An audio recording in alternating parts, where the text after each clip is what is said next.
So how did you decide to focus on Continental Dollars? Did you come in and it was an opportunistic kind of thing where you saw that these were coming up after generations of being in a collection, or had you always had your eye on a Continental Dollar and expanded from there? No, I really didn't. I came back into collecting after a 53-year absence and focused on another area initially. And my attention was drawn to the early American coinage because it has so much character from the standpoint we didn't have an identity of who we are. Should we have 13 stars on the obverse, 14, 15, 16? Should we have none because we have 13 on the reverse? And we're going through this identity crisis, and you can see some of this evolving in the Continentals. And so when the Continental Dollars were coming up, I had already been doing some research. I'd found a book that Maureen and Stu Levine referenced in a Numismatic article, and I had it. It was 1700s in America, and it's the greatest volume you could get on America at that time. And Professor Sprangel loved the name, wrote it, and it was the almanac for 1784, the Leipzig World's Fair. And there's a sentence at the end of the prologue by Sprangel talking about what the United States will become and how it will be beneficial to Europe. I said it was an amazing, and I just sent chills up. And in that book, they have the Libertas Americana and a Continental Dollar in German, because the American Revolution was a big story in Germany at the time. And so I looked at this, and it all started fitting. So it started resonating. Yeah. And then they started coming out, and I said, wait a minute, let's look at this. And there's controversy about the coins. What are they? When were they minted? The British numismatists are saying they were minted maybe in the 1790s to early 1800s. Others say they might be metals. And I think some of the work that's in the pamphlet here that I've been working on, and others such as the Levines or even David Fanning, Colby and Fanning, he did it. And we've pretty much debunked that one. To get into these, got into these, but then I wanted to try and narrow the time frame as to when these coins were likely minted. Thank God for the internet. The internet is phenomenal. The newspaper availability. So I've been able to search the globe. And so some of the newspapers that are cited in here are what I found on the net. One person asked me, he said, well, there isn't much about what these are in the newspaper. And it dawned on me just about 3 weeks ago. What was the news story like about the signing of the Declaration of Independence? So I found the London Gazette, August 6th to August 10th on the net. It's 2 columns. In the 7th paragraph, second sentence, it begins with, I hear, and it ends with a declaration. That's all it is. It's 31 words, including I and A as a word. It's just very brief. Right. And that's the most high-profile thing to happen. That's the birth of our nation. It really is. So they gave it a few lines. Yes, and so what happens is when I got in, acquired these, I believe they've been, shall we say, hidden away for too long. And NGC provided me the opportunity through the custom registry to put them there and then to write about them, and as I find research, update it on the website, the description of the coins, and put it out there for collectors to see. They're not mine. They are our heritage. Well, I appreciate you doing that. The dissemination of that kind of information, it's high-level information, And but it's so important, and the research that you've done, including with David Lang and Scott Schechter in particular, because I graded every one of these coins, and when they came in, it was a revelation for us, because you don't get these every day. You don't get them. Maybe you'll see one a decade. Yeah. And particularly the ultra rarities, of course, the silvers and the brass. Maybe we may never see them again. So this was an educational experience, and I'm glad you stepped up and did this. Obviously, you have to have the resources to do it, but it's more than that. It took a team. It took a village to do this. Absolutely. And I look at, if it wasn't for Eric Newman or Donald Partrick, this wouldn't have happened. Yeah. I'm just standing, I'm a small person standing on the shoulders of some pretty big people. And it's serendipitous, too. You got in at the right time. These happen to be, coming up for market, and it's just literally never going to happen again. And it has been an absolute joy to look at these, and I've had them on my kitchen room table. And going that, my wife says, "Are you playing with your kids again?" Yeah. See, I call my coins kids, because I live with them, and they all have stories. And that's one of the things I've found is that when I go into the classroom and talk to kids, history is taught with dates and places. People don't remember dates and places. Right. They remember images. They remember images, and they remember stories. And if you can create a story, capture that that imagination, you have them for life. Right. So anyway, to talk about a couple of these, this is a brass 1A, and why we say 1A is because on the reverse, the rings, there are 13 rings, and they're dotted. It's quite busy and all, and there are a total of 3 of these that are in the population. This particular one was in Eric Newman's original work, so when it came up for auction, you have to have one of the ones. It's a prototype. The prototypes. Then in the Partrick auction, the finest 1A came up, and I said, if you're going to build a collection, you should have the finest like that. And it's just an absolutely wonderful piece. Why do you think they put the dots on there? Just a design element? Just a design. And when you look at these coins, you see how crudely made they are. I mean, we have a raw Continental dollar here, and when you look at it and feel it, it's primitive. Now, what I do when I'm in the classroom with kids, I'll take this coin, or one of these, and I have a 1776 third of a guinea proof, 64. You hold them up, and I said, think about what's the difference between these two. This one has got detail, the strike, and all. I said, now imagine we're in 1776.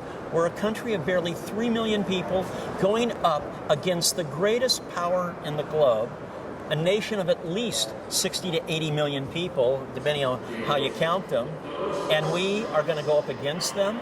Not only do they have size, power, treasury, they also have technology. And I said, anyone in their right mind would have said, what are you thinking? Right. So having these like this of 1776 shows that comparison that you could never get by talking about it in a book style type thing. So I just found it was better to do it that way. This particular one, this pewter one, is a discovery coin, and it came in to the Heritage auction as just a VF Details pewter. Mark Burkhart's assistant was looking at it and noticed it had dotted rings. This is the first and only 1A pewter. So I had it cracked out of the slab, had it re-slabbed into an NGC holder, so it would be here. And then no sooner had I done that, I said, Rob, you're an idiot.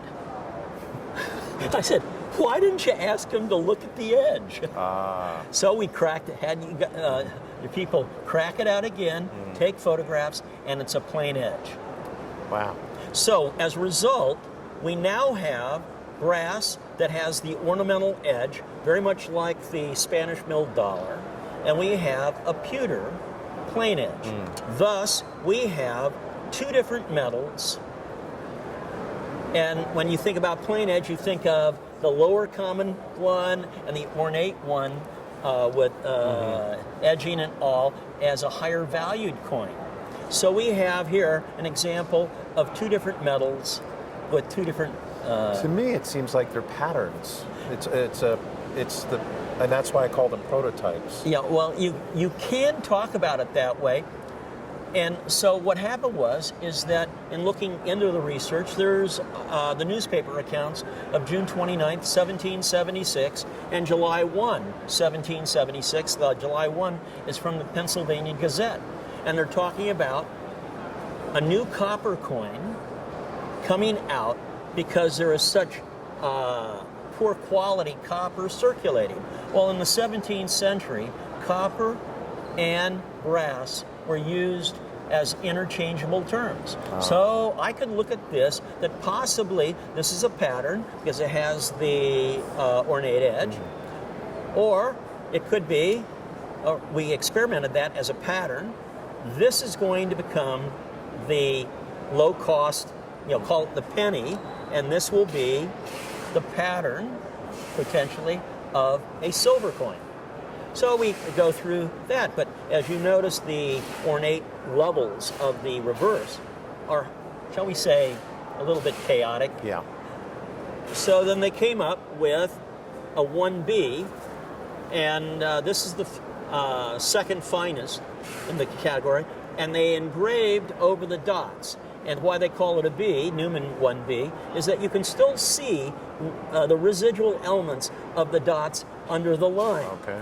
So I thought that was, we need to improve the design. But while they were doing that, this one looks totally different in color. Reason being, this has 10% more copper than this. So it's darker, right. And in a couple of auction catalogs, and including in Breen, he discussed about a copper Continental. And now we've said we don't know where they are, what happened to them. I happen to believe I found one in an auction that was described as copper. I thought I would plate it to this, it didn't. So I believe there are two like this. This is one of them, and I believe this is the type that would be viewed as a copper. And also is thicker too, so it gets a harder stamp. Right. Now we go on to the pewters, and now we're going on, and this is one of the finest pewter 1Bs. You can see the dots on it, and it's a truly magnificent coin. And now we're shifting in to pewter as if we're getting ready to go into production. Right. So, just as a grading, grading comment, when grading Continental Dollars, the first thing you look at is how round they are. Yes. They're not round. They're very they're asymmetrical, and they're very primitive. But the luster is all important. The strike is very important. They tend to come with die cracks. This is very lustrous, beautiful originality. Has almost like a semi-PL surface to it. And to think that it's lasted this long. Right. It's remarkable, and these are fantastic artifacts. And now think about, this is pewter, and if you were in winter and you got into winter, then it would have some environmental effects on this. Right. They do come with, typically with corrosion. Yeah. Now this one, it is the second plain edge. It's also the largest Continental dollar at around 41.3 millimeters, if I recall correctly, and I believe it's that way because it hadn't gone through the castaining machine yet, so it's plain. But this one's an important one, and I'll come back to it because it has a die crack right there, and that will become important in a couple of minutes. This 62, I include another and these are called 1Cs because now the rings are total rings, no residual dots. This is an MS-62, and this is a Newman plate coin that he used in his monograph. So I acquired that one before the other 62, and I said, you got to have it in the collection to honor, especially the plate coin. Yeah, honor Newman. Then we get to this MS-65 1C, and this is among the finest 1Cs out there, and I fell in love with it. The color on this is beautiful, so original. There's not anything detracting on this. The rings are so fully struck, gorgeous. It glows, this coin. And what we were doing yesterday, Stu Levine and Maureen Levine were over here looking at them, and we were doing comparisons on the die crack and looking at the progression as to where they were going. And I'll get back to what we were talking about. And Stu is very good at this, and he's looking at it and he's arranging them, and he's going. He says, "Wait a minute, the rotations on the reverse." He's going. He says, "Have you noticed something on these, Rob?" And I said, "I can think of two words." He says, "What?" Die rotation. And you can look at the rotations, and because of the rotations on the series, they were coined in 3 different times. So it doesn't mean they weren't coined 3 different times during a day. It's 3 different geographical regions, but we can say that they were coined at 3 different points in time because of how the die adjusted. This one over here is a Newman C. Now, what's the difference between a 1C and a 2C? The 1C, if you look at the spelling, they spelled it C-U-R-E-N-C-Y. At that point in time in our history, shall we say there wasn't a Webster's dictionary. Spelling was, shall we say, creative. And thus that had a 1R. Then on the 2C, it now has 2 R's, spelled correctly. Now, some people thought these might be metals or marketing devices. Well, if you're going to market something, are you going to worry about whether it has 1 R or 2 R's? If you're going to be marketing in Europe, hardly anybody speaks English. So why would you be changing or correcting on that? True. Okay, now I see your point. Yeah. Then we get to what I call the fabulous one. This is a Newman 3D MS-66. This is the Mac Daddy. The reason why it's called a 3D is up to this point in time, in the circle on the obverse, it has nothing identified. And now on this one, it has E.G. Fessett. Fessett means basically, I made it, and for over 100 and some odd years, the question was not who is E.T., but who is E.G. E.G., yeah. And Eric Newman wrote a piece identifying it as Elijah Gallaudet, who also designed the New York State coat of arms. Okay. So, kind of get you where they were in New York. Right. Okay. And another thing on these coins that are wonderful, if you look at them on the obverse, it'll say Fugio, and then I love it, there's a sun with a happy face. I love the happy face. And the rays are shining down on the sundial. And underneath it, it says, mind your business. Mind your business is not like, get away from me. This is Benjamin Franklin saying, stay focused. Mind your business, get your things done, because at night you have poor candle power. Well, the saying is attributed to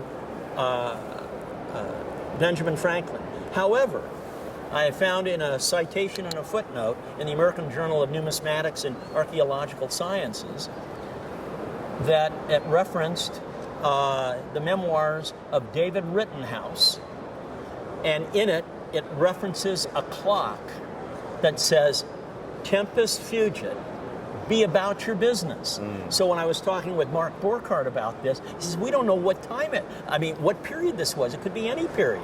So I was looking through it, and I have the memoirs, and I was looking and looking and looking. I asked Joel LaRose, and he looked in his copy. He says, there's no reference to a clock in the Rittenhouse memoir published in 1812.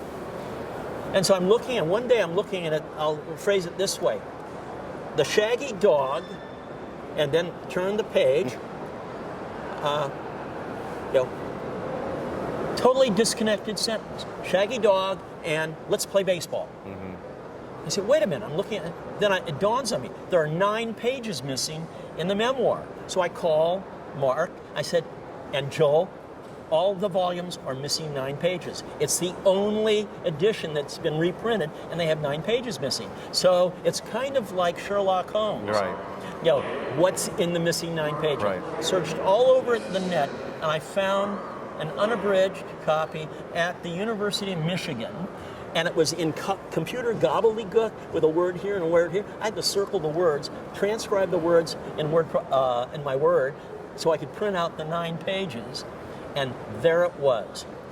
In 1756, David Rittenhouse, who, discoverer of Uranus, making instruments, surveying instruments for Washington, was also a clockmaker, and he made a clock for his soon-to-be son-in-law that was a clock, and on its face it said, Tempus Fugit, Wow. be about your business. Wow. So, was Franklin the originator of it, or was it That's David fascinating. Rittenhouse? Right. So then I checked to see, when did Franklin go to England? He'd been there a few times before that period of time, and there's a church in England that when you walk through it, it says, Tempus Fugit, be about your business. So it could come from Franklin too, Wow. but I'll never know. Right. But that's part of the joy of this. Then we get to a 4D.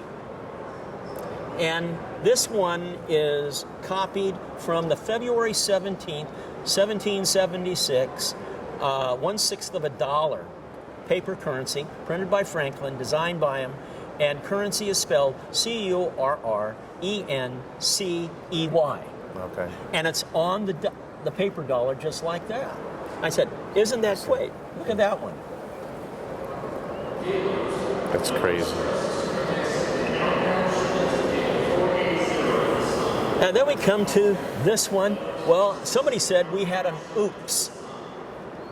So they engraved a Y over the E that shouldn't be there, and then they put in a fluorinated cross over the extra Y.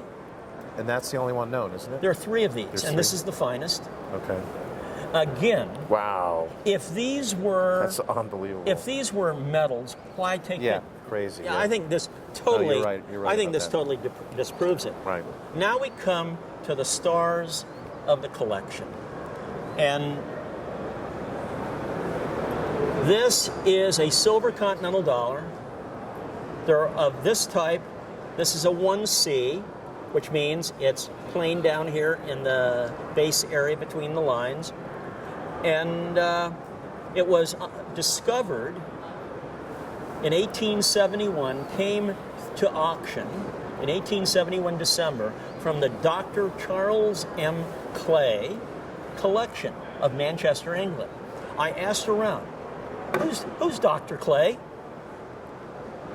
And I couldn't get an answer. So I go on Google, in about 2 minutes, out pops Dr. Charles M. Clay, Manchester, England, a physician, well published in The Lancet from 1840 to about 1892 as a surgeon. And, he is, shall we say, he shouldn't be part of the Royal Academy because he's Scottish. And that is kind of, you're not the right type. Right. But given his talents, he was admitted to the Royal Academy. And in 1843, he conducted the first ovarian surgery. He did over 100 of them, 90% success. And at that point in time, the adage was, the surgery was a success, but the patient died. Why? infection. So he must have known something about sterilization, cleanup. Oh, who was one of his hang-around buddies? Dr. Lister. 1866-67, antiseptics. Right. And at Dr. Clay's funeral, Lister gave the eulogy. And in his obituary, in it states he's a numismatist. Wow.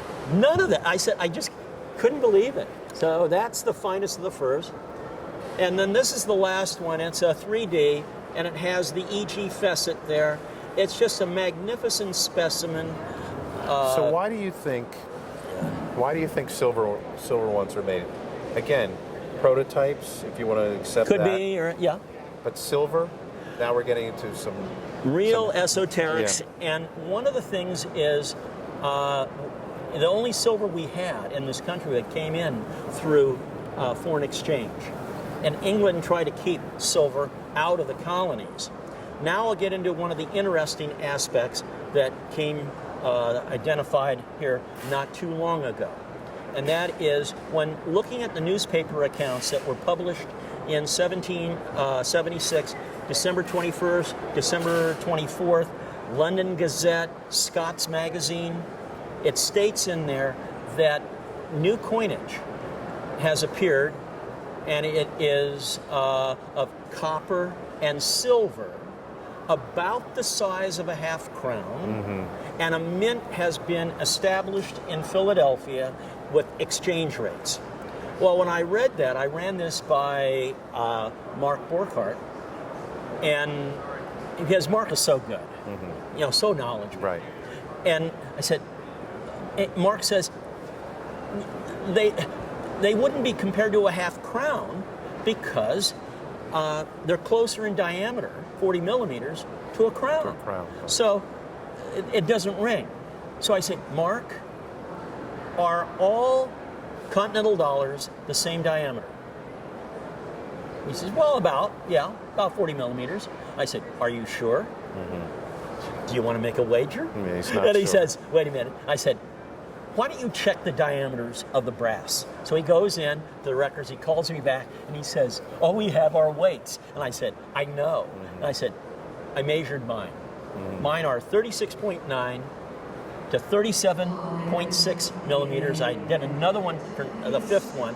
It's 37.5. Average is about 37.2, 37.3 millimeters, which is right in the middle between a crown and a half crown. I presume that probably there were more half crowns circulating than crowns because it's a smaller denomination, doing it that way. And so it made sense. I also went back and looked at exchange rates in the 1750s and then did an inflation accounting and got to a point where the exchange rates in 1776 would be approximately equal to what they were in the article stated. But what's so fascinating about these articles, I can think of three reasons what were going on. One, a letter was sent from Philadelphia. The person who's sending it only knows about the brass, or like that, and so he presumes that they're all the same. So he sends it off and does the information about copper and silver, and it puts in a mint. Well, this could be military disinformation, sending it out there because what conveys sovereignty at that time? Silver and the sovereignty to coin money, to have a mint. So I could see this is a in your face, we're independent. That's one. Another one, then one said it was an intercepted letter. And finally, another one report says, an officer of the 64th Regiment on York Island, in a letter to a friend, discusses these new coins in copper and silver about the size of a crown. Now, the final thing is I mentioned about die break. On this one, Mark, if you look right here, you'll see a big die break.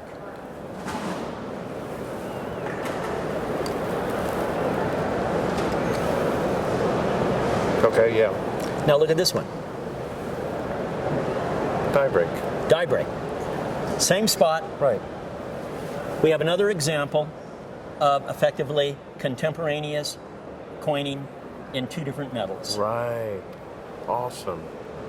It's awesome. So now I have 2 examples, one which I only got just 3 weeks ago, and that. It's fascinating.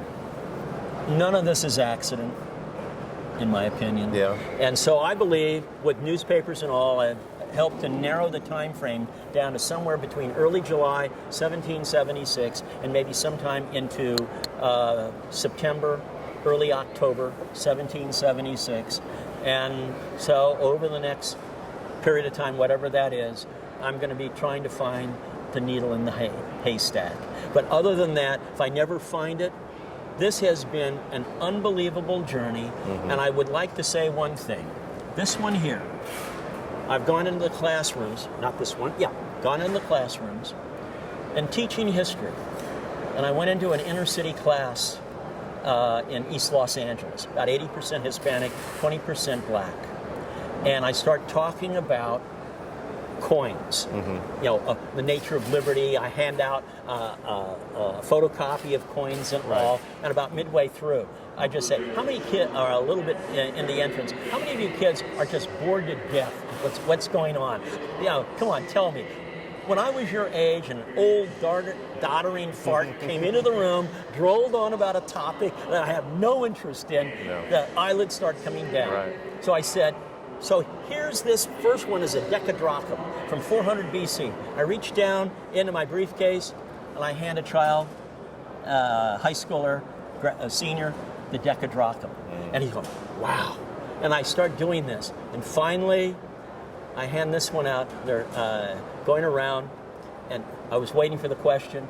I said, how much is this worth? Yeah. And he was holding an NGC 66 star 1795 half eagle that I think is the finest. Wow. And I said, that's worth about maybe $500,000-600,000. He about dropped. And then somebody held up this one, and I said, that's worth a little bit more than $1 million.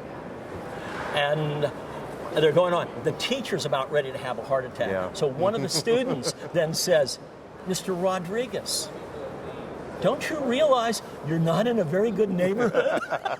Yeah. And I said, I came from a neighborhood. I've been where you are today, but you're not where I am. However, what you can see is you can get here. Right. It's up to you. Right. And I said, now, all of these numbers I just quoted are just numbers. I said, why do these have value? They have value because we have a country. And if we have a country, who's the future of this country? You are. I said, without you, these have no value, or very little value. So thus, indirectly, you make these things valuable. And my point here is, I hope to impress upon you with these that you have incredible value. I have faith in you. So go forward.